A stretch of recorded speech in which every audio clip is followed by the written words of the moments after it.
Welcome in, Cowboys Nation, to a brand new film room. He's Isaiah Stanback. I'm Kyle Youmans. It's the final week of the regular season, and there is still plenty on the line for the Cowboys. Not only a win against Washington, locking up the NFC East, but it also locks up the number 2 seed in the NFC playoff picture.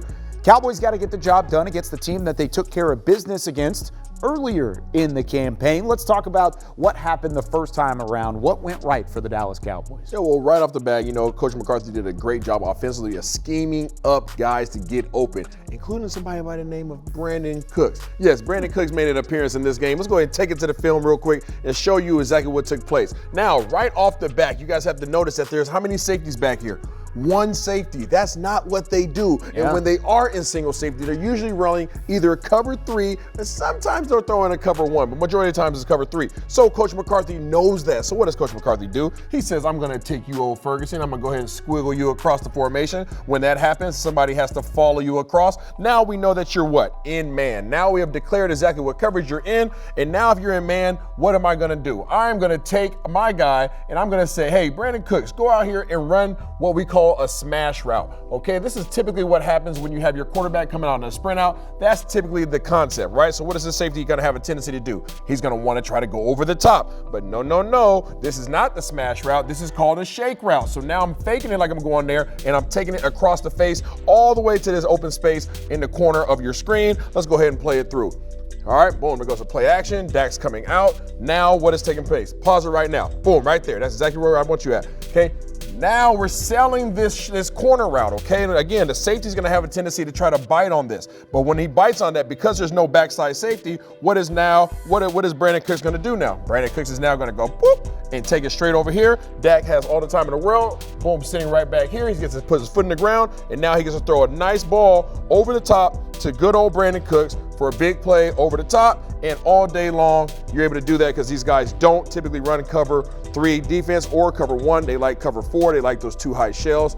And when they go to single, you take advantage of it. Hopefully we see more of that again this week. They only run single high safeties 42% of the time because they really just want that extra help over the top. And this is one of those times where Dallas has taken advantage of it. Yes, single sir. high safety allows you to help in the passing game. Yep. But 2 high safeties helps you in the running game. How can Dallas be physical in terms of toting the rock with Tony Pollard? So when you have 2 high safeties, you got these guys sitting back here, right? And they're sitting back here, they're just looking in. They say, okay, we got that covered, okay? But where does it hurt you at? Defensively, okay? Well, defensively, now you're light in the box, as we like to call it. 1, 2, 3, 4, 5 guys in the box. Well, if you have 5 guys in the box, and as an offensive line, you typically have how many guys, Kyle? 1, 2, 3, 4, 5. Oh, we have an extra guy by the name of Ferguson, which gives us 6. So now Dallas Cowboys have the advantage. Now what are you doing? You're trying to give the ball to your man, Tony Pollard, and going up inside the tackles so that you can run right through the middle and take advantage of this 2 high shell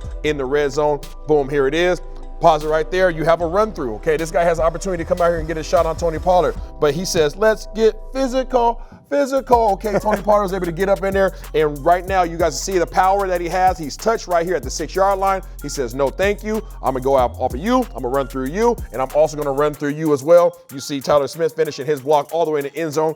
That's the physical running style that they had in this game. You wanna see that have a nice little resurgence, okay, in terms of the offensive line, finishing their guys through the goal line, and also the running back playing physical as well. We need to get Tony Pollard going. 24th in the NFL in terms of running single high, but in terms of the 2 high, which is an opportunity for Dallas to run the football, they run it 5th most in the NFL. So those 2 high safeties, you're going to see that quite a bit from Washington. Dallas can tote the rock. So now we flip it to the defensive side. Washington has some weapons. They can run the football as well. Is this an opportunity for Washington to for Dallas to finally slow down the run completely? I look forward to it, but it's going to start with this man right here.